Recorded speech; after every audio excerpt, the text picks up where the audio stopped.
You want to talk about Barbara works at a church and saw some mice? Yeah, we've been talking about St. Charles quite a bit, haven't we? Yeah. Well, yeah, we had a customer call, worked at a church and said, we think we've had mice over the winter. Can you come and take a look? So we did. And we get in the basement and we're like, whoa. It was an entire network of termite mud tubes that they had no idea were there for, we think, a couple of years at least. What's a mud tube? Yeah. mud- Look at a mud. It's like a straw. It's so weird. So it for looks like an listeners- alien. For listeners that have no idea what I'm talking about and they want to go see what a mud tube looks like, go to Instagram or Facebook. Look for our short video we just put out yesterday. Our handle is at RosePest1860. Mud tubes are what subterranean termites create to protect themselves as they're 24/7 eating wood. They are soft-bodied insects, so they're kind of like maggots with legs, if you can envision that. Awesome. If you want to envision that, is that right. what you just said? Or can you? You're forcing our listeners to listen to that. Hey, I'm Okay, not got talking it. about poop yet. Sure. So, Yeah. So the mud tubes are what they create. They live underground. Okay. So we never really see them. They're called silent destroyers for a reason. But the mud tubes are created to keep them protected from sunlight and air, which would essentially dry them out. So these keep them dark and kind of hidden away. And they create these tracks. Like if you could envision what an ant farm looked like, okay, that's what they do in the structure of a building. That's what they do underground. And by the time they present the damage, by the time you see mud tubes, the damage is already done.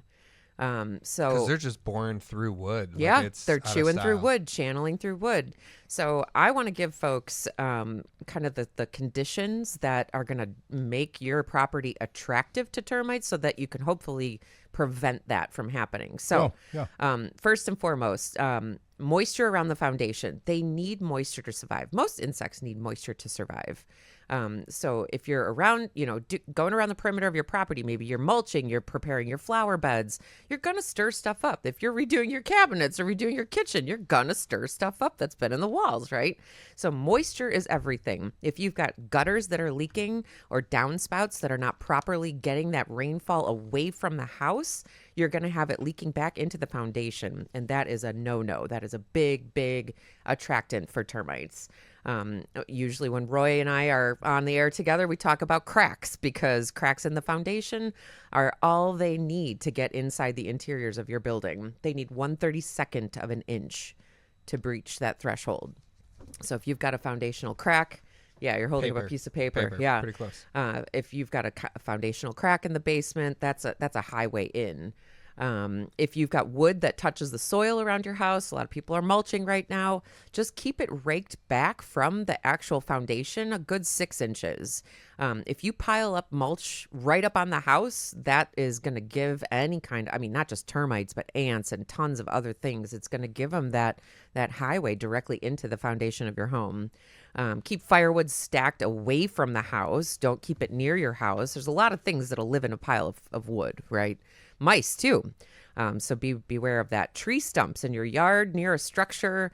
That's, anything decaying. Termites have a purpose in this world. They're decomposers. We want them to be breaking down dead wood in forests, not our houses, right? So yeah, the mulch, any kind of poor drainage, those are your red flags. Now is swarm season. So between March and May is always when we see swarms.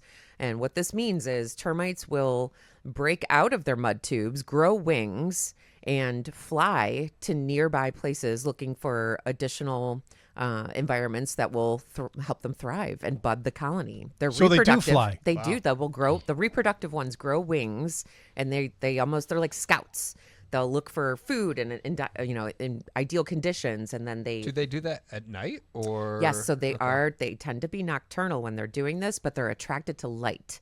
So if you're in your living room at night and all of a sudden you see a flying insect underneath your lampshade, that could be a flying termite.